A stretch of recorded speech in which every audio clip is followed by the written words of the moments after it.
today's lecture is Kingdom MONERA.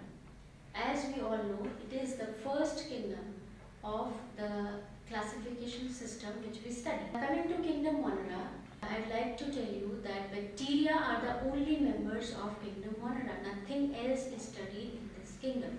So this is the first main point. Secondly, what are bacteria, you all might be knowing. The main characteristics of this kingdom are, firstly, bacteria are the oldest life forms.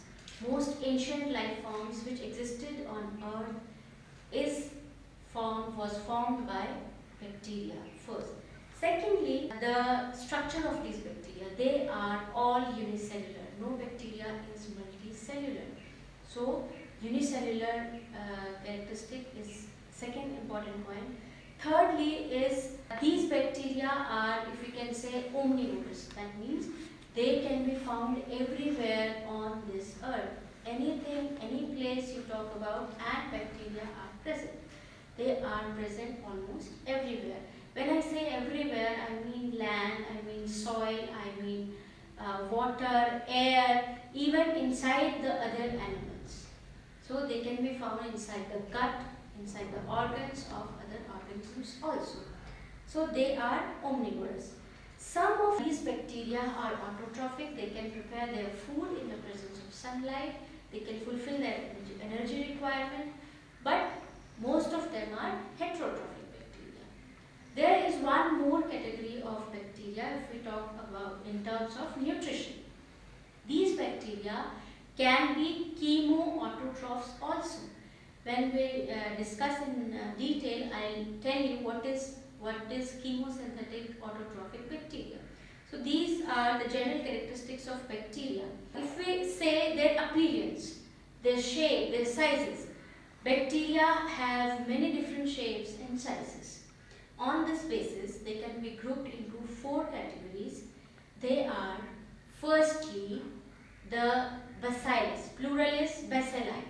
On the shape, they can be characterized as bacillus, which are rod-shaped bacteria are called, or cylindrical bacteria, they are called bacillus. You might have heard of lactobacillus, for example. That means these bacteria have rod-shaped or cylindrical shape.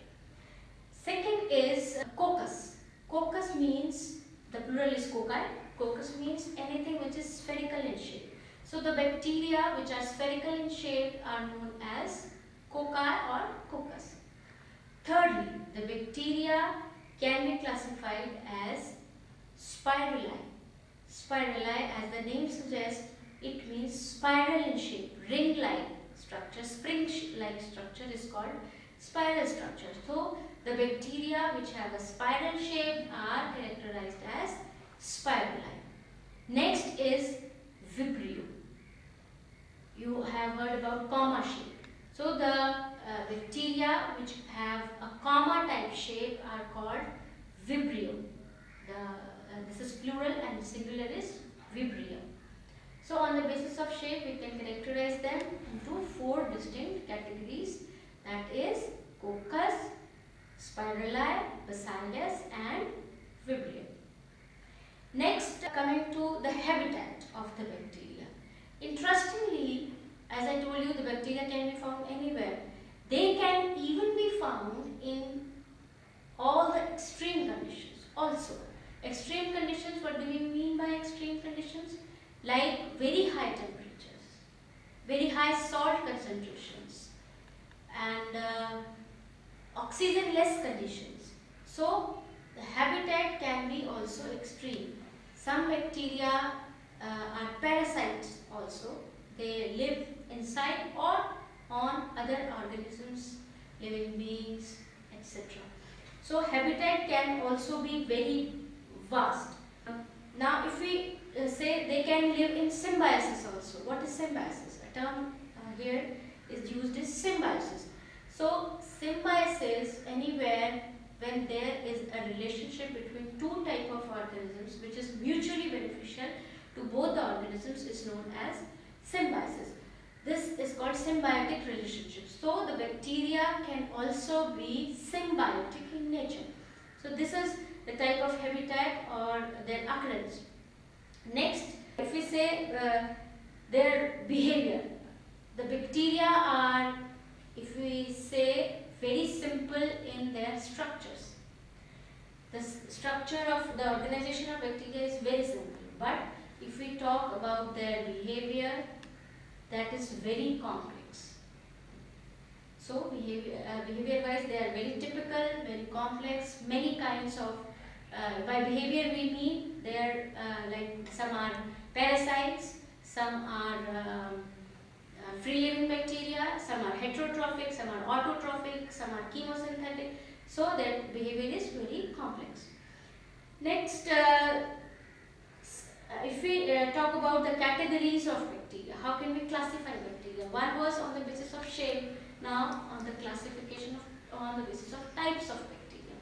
The first and foremost is the archibacteria or the archibacteria. What do we mean by archi? This term we have heard in many places, you also might have heard, like we say archaeological survey.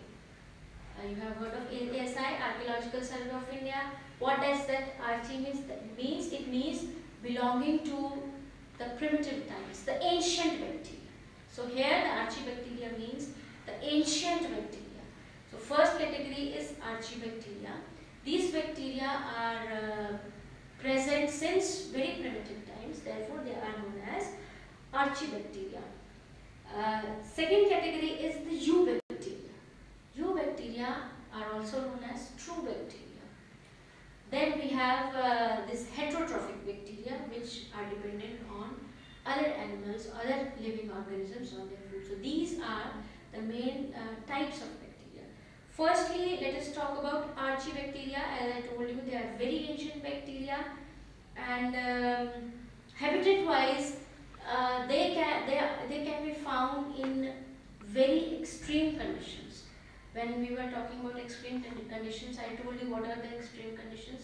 So these bacteria can survive in very tough and harsh conditions. How can they do so? They are able to do so because of the structure of their cell wall, which is very different. This is very different cell wall. It is very rigid, very tough. Because of this cell wall, they can survive in very typical, harsh and tough conditions. On the basis of this criteria, they are again classified into different groups. For example, the first one is known as the halophiles. If we say halophiles, I spell it like halophiles. By files we mean loving.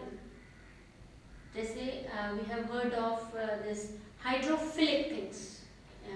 Philic means water loving. Hydro means water, philic means loving, water loving. Same is like these are called halophiles or halophilic bacteria.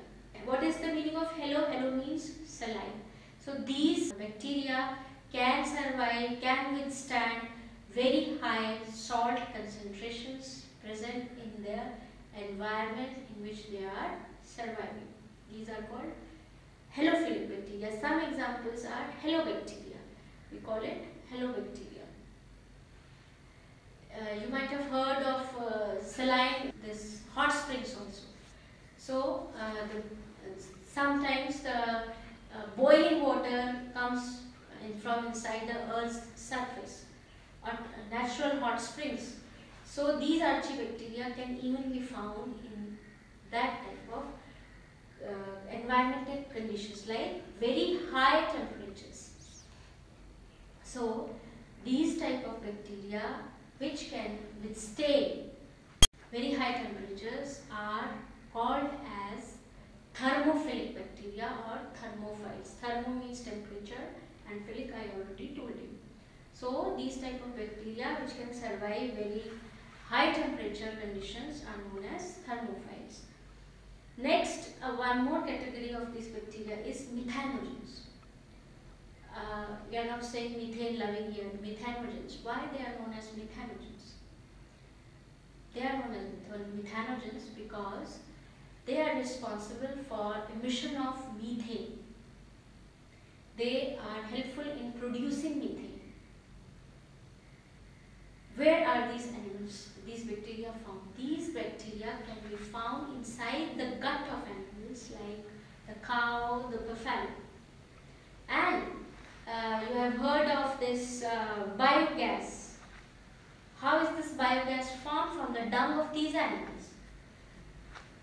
These methanogens are found inside the gut of these animals, and when their dung is used for the preparation of biogas, these bacteria are only responsible for the formation of methane gas, which is the main constituent of the biogas, which is used for making, for cooking, for electricity generation and all that.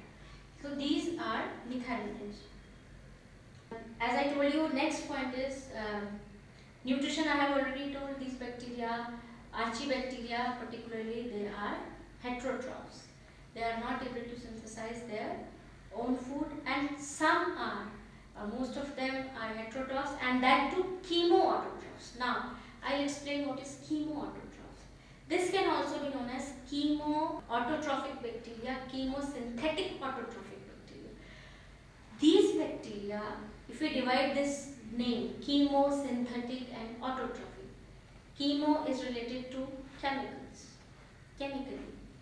Synthetic means synthesize, and autotrophic, we all know they are able to produce their food. So these chemosynthetic autotrophic bacteria do not produce their food from sunlight, but they are able to synthesize their food with the help of some chemical substances. What are these chemical substances? These are some inorganic substances like nitrates, nitrites, sulfur or ammonia. So the specialty of this type of bacteria is they can synthesize their food for fulfilling their energy requirement. How do they use these inorganic substances, oxidize them and use the energy to produce their own ATP. ATP, we all know, adenosine triphosphate, which is the unit of energy.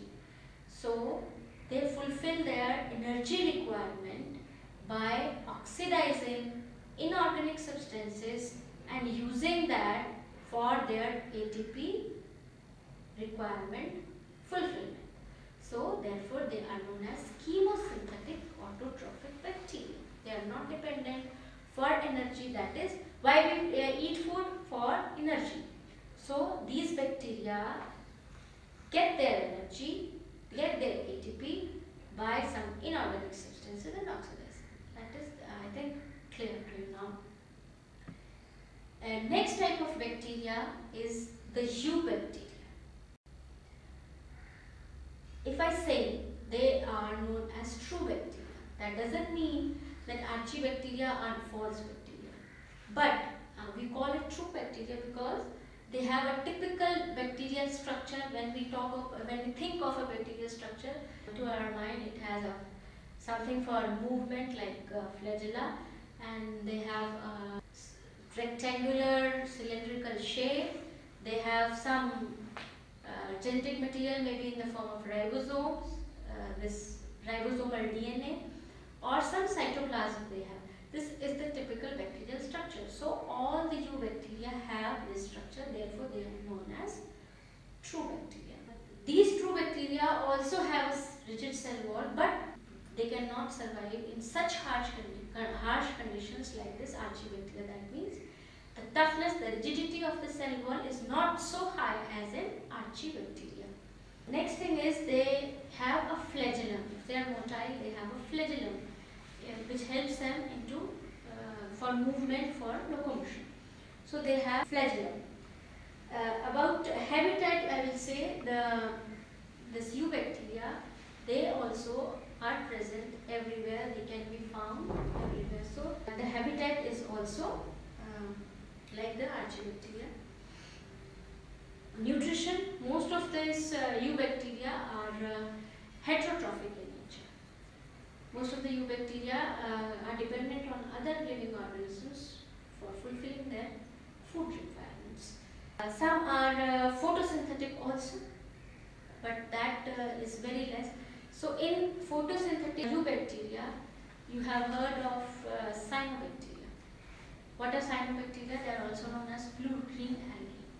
So this blue-green algae or the cyanobacteria, which is a type of eubacteria, can synthesize, can prepare their food, and therefore they are called photosynthetic autotrophs. So cyanobacteria is one example, and a few examples of cyanobacteria are nostoc and abina. They are the cyanobacteria. Cyanobacteria can also, if you see the structure of cyanobacteria, they have a filament sort of structure in which the cells are arranged one above the other, and they also have heterocysts in between. So what are these heterocysts? These are specialized cells which are able to fix atmospheric nitrogen. So when we say that cyanobacteria are able to synthesize this fixed atmospheric nitrogen, so this is because of these heterocysts which are responsible for fixing atmospheric nitrogen. The filament of cyanobacteria is covered by mucilaginous or gelatinous sheath. This is therefore they are very slimy type of structure, slimy into touch. So this is the structure of the cyanobacteria. Next are the chemosynthetic autotrophs. As I already told you what is chemosynthesis and what are chemosynthetic autotrophs. Some are then heterotrophs also. Some are saprophytes also. What are saprophytes? Saprophytes are the bacteria which flourish on, which live on dead or decaying matter. So these saprophytes are very important when we talk about the environment.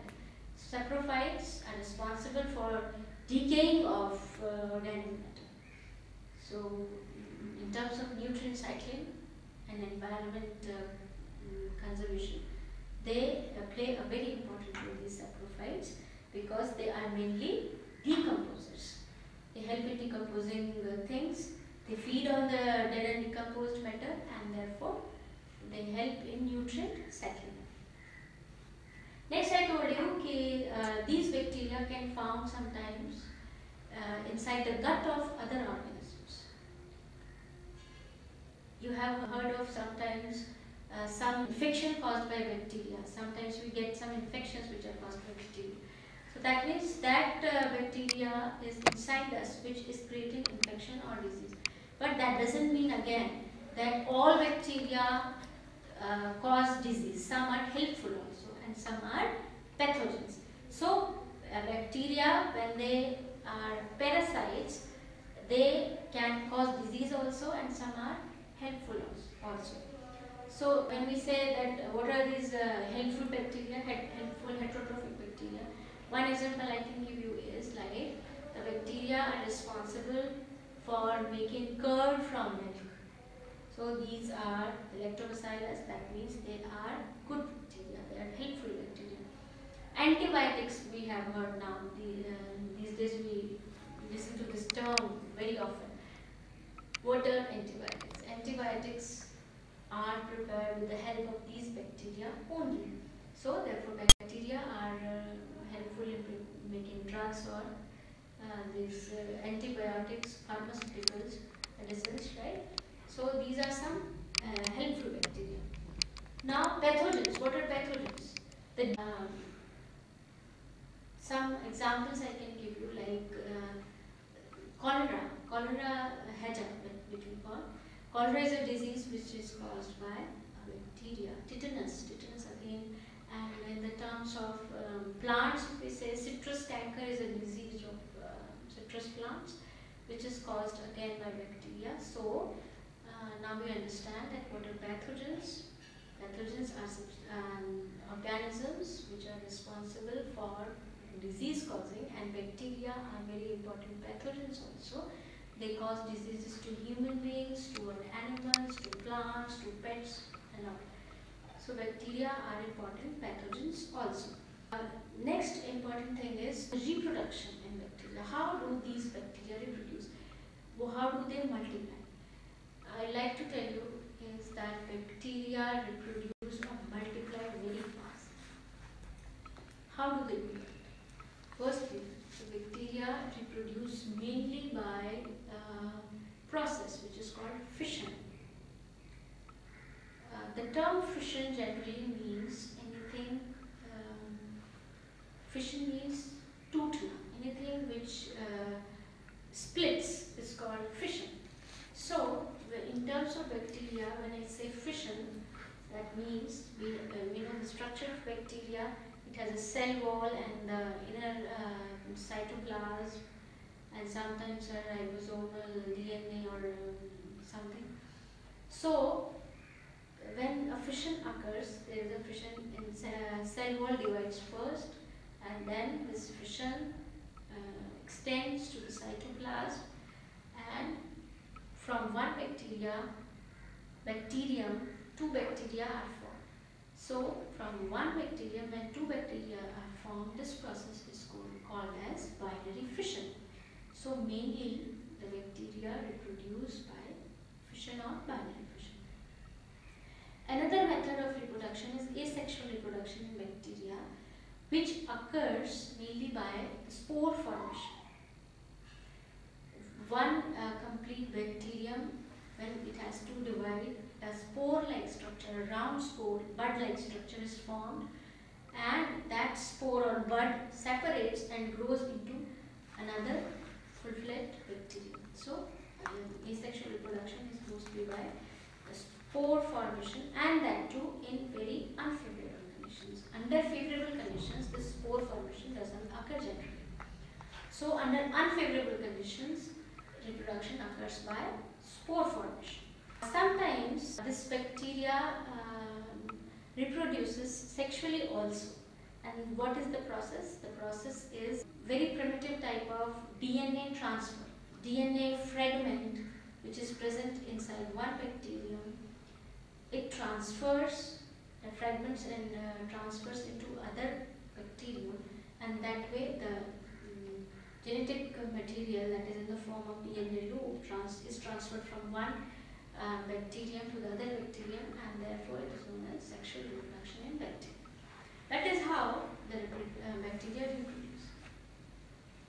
One more term I would like to tell you here about is, it is something sometimes referred with the bacteria only, that is called mycoplasma. What is mycoplasma? Anything which doesn't have a cell wall but is responsible for causing disease like pathogens. So that are mycoplasma. So they are also studied under bacteria only. So and are covered in MONERA, in kingdom MONERA. That's why I told you mycoplasma, any small organisms, unicellular organisms which do not have a cell wall and are mainly behaving like pathogens, they are called mycoplasma. So this is all about kingdom MONERA, which is the first kingdom and consists of bacteria only.